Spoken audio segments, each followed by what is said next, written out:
Hi, I'm Luis with Pure Mind Retreats. I'm here to tell you what we're doing here in Nicaragua, specifically at Centro Suelo Sano in Escamequita, just south of San Juan del Sur. We're having a series of natural building workshops. We're building with all natural materials, locally harvested wood, clay, sand, and straw are basic ingredients.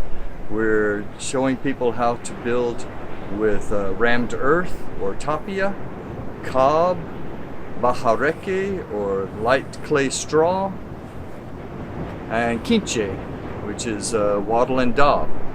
And then also various forms of plaster with clay and straw, and clay and sand and lime, all sorts of mixtures.